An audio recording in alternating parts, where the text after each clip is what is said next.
गुजरात में ऑक्सीजन की कमी की वजह से, हॉस्पिटल की कमी की वजह से, हॉस्पिटल में बेड की कमी की वजह से, और जिस तरह से कुछ जगह पे विदाउट एम्बुलेंस पेशेंट को दाखिला नहीं देने की वजह से कितने लोग गुजरात में कोरोना की महामारी में सरकार की बेजवाबदारी के कारण मृत्यु हुए। मुझे लगता है कि गुजरात में लाखों लोग ऐसे हैं जिसके मृत्यु कोरोना की वजह से हुए हैं, मगर गुजरात सरकार ने ये आंकड़े छिपाए हैं। और जब जन संवेदना मुलाकात आम आदमी पार्टी ने निकाली, ये श्रद्धांजलि कार्यक्रम जन में हम जाकर हम मुलाकात कर रहे हैं, लोगों के फॉर्म भरवा रहे हैं, आंकड़े सामने आए इसी वजह से। लेकिन जिस तरह से हमारी जन संवेदना मुलाकात रोकने की कोशिश भाजपा सरकार ने की, और जब उनको लगा और जन आशीर्वाद यात्रा में जो आप खर्च कर रहे हैं, उतना खर्च अगर आप उनके परिवार को सहाय देने में कर दें, तो मुझे लगता है कि भाजपा जिस तरह से ये राजनीति कर रही है आशीर्वाद यात्रा, और वो भी केंद्र के मंत्रियों से, क्यों भाई आपके गुजरात के मंत्री जो यहाँ चुने गए थे उस पर आपको विश्वास नहीं है। जिस तरह से मुझे लग रहा है कि जन संवेदना मुलाकात आम आदमी पार्टी की जो सफलताएं मिल रही है, तो उससे भाजपा डरी हुई है। और भाजपा के लोगों के मेरी एक ये विनती है, जिस तरह से आप कोरोना में मोबाइल स्विच ऑफ करके बैठ गए थे, कोरोना काल में आप किसी को बेड नहीं दिलवा सके, आप किसी को ऑक्सीजन नहीं दिलवा सके, और आज आप जन आशीर्वाद यात्रा निकाल रहे हैं, तो मुझे लगता है कि लोगों में और नफरत रहेगी भाजपा की तरफ से। और दूसरी ओर 27 साल से जो हर हमेश विपक्ष में बैठे हैं, तो उन्होंने सोच ही लिया है कि 100 सालों तक भाजपा यहाँ राज करे और हम विपक्ष में बैठे। वैसे कांग्रेस भी अब उनको इतने महीने बाद, जब मुझे लगता है कि 46 डे हुए हमें, उस दिन के बाद कांग्रेस को भी न्याय यात्रा, कोविड-19 न्याय यात्रा सोची।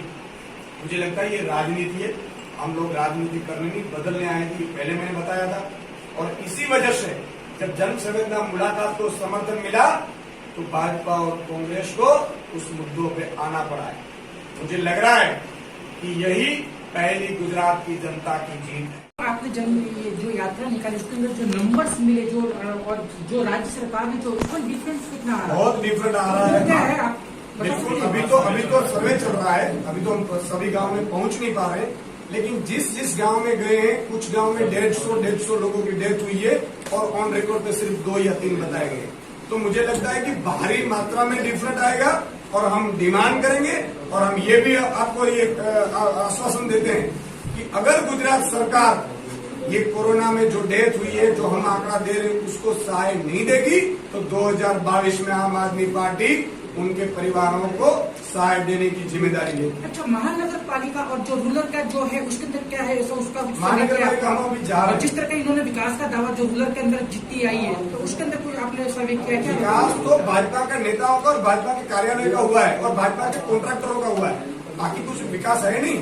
विकास तो हमारा और आपका कहाँ होगा? आप 900 रुपये में गैस का ये ले रहे हैं बोतल, 100 रुपये पे डीजल पेट्रोल पहुंचा है, और ये इसीलिए तो है। लेकिन मामला ये है कि शहर में भी हम अभी धीरे धीरे जा रहे हैं। अभी क्या है कि जहाँ मीटिंग चल रही है, वो गाँव में चल रही है। आज यात्रा नहीं है, जन संवेदना मुलाकात। हम बहुत कम लोग मिलते हैं, और आज नहीं, मैं आता हूँ आपके सवाल पर ही आता हूँ। मैं ये कहना चाहता हूँ कि किसी को न्याय दिलाने के लिए जाना तो पड़ेगा, और कोविड की 3rd वेव आ रही है, तो हमने उसके लिए भी हम जा रहे हैं। हम गांव ऑक्सीमीटर केंद्र लगा रहे हैं, हम गांव जा रहे हैं, ताकि ऑक्सीजन की कमी गांव में, अब दूसरी वेव में जिस तरह से आम आदमी पार्टी को पता चला कि गांव के लोगों को पता नहीं था कि ऑक्सीजन की कमी हो गई, ऑक्सीमीटर नहीं था, तो हमने सोचा कि ऑक्सीमीटर लगाते हैं गांव में। हमें आज हम जन संवेदना मुलाकात में जाते हैं, तो उनको न्याय दिलाने के लिए जाते हैं। आज कोई विपक्ष की जिम्मेदारी हम निभा रहे हैं, क्योंकि कांग्रेस तो विपक्ष में है नहीं अभी गुजरात में, तो हमारी जिम्मेदारी है लोगों के साथ जाना। और सवाल ये है, आपने बताया तो ऑक्सीमीटर की भी हम व्यवस्था कर रहे हैं, और हम कोविड-19 की जो भी गाइडलाइंस है उसको फॉलो करने की पूरी कोशिश भी कर रहे हैं। लेकिन क्या काम नहीं करना? हम जनता के लिए आए, हम राजनीति करने राजनीति बदलना है। आज राजनीति कर तो ये रहे, अब उनको जन आशीर्वाद निकालने की क्या जरूरत थी?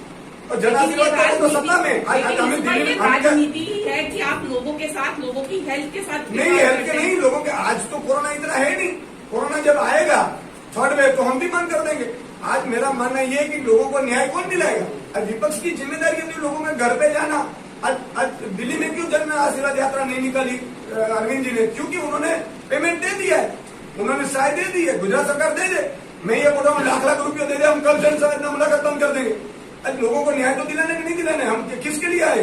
राजनीति करने नहीं, राजनीति बदलने है। दूसरा कि कोरोना की थर्ड वेव के अभी केस इतने नहीं रहे, मान लो कि दिन के 2000 केस आने शुरू हो जाएंगे, हम बंद कर देंगे दूसरे दिन, क्योंकि जनता की सेवा शुरुआत तो लेकिन आप ही लोग करेंगे ना केस बढ़ाने की। भीड़ तो आप ही लोग नहीं, अभी नहीं हो रही है, इतनी भीड़ नहीं हो, मेरे कार्यक्रम में नहीं हो रही। हाँ, जन आशीर्वाद यात्रा में लोगों को बुलाया जा रहा है भाजपा के, मुझे लगता है कि उससे ये मुश्किलें बढ़ सकती है, लेकिन हमारे यहाँ तो भीड़ नहीं होती। और दूसरा कि हम तो घर घर जा रहे हैं, कहीं जगह भाजपा ने बंद करवा दिया है सभाएं, ये हमारी जो मीटिंग थी, तो हम घर पे जा रहे हैं। अब घर पे 2 दिन तो आप भी जाते हैं, घर पे हम भी जाते हैं, तो दो तीन लोगों से ये तो ऐसी बात हुई कि भाजपा वाले जो मास्क आप कार में नहीं पहनते हैं तो मास्क के 1000 रुपये ले लेते हैं।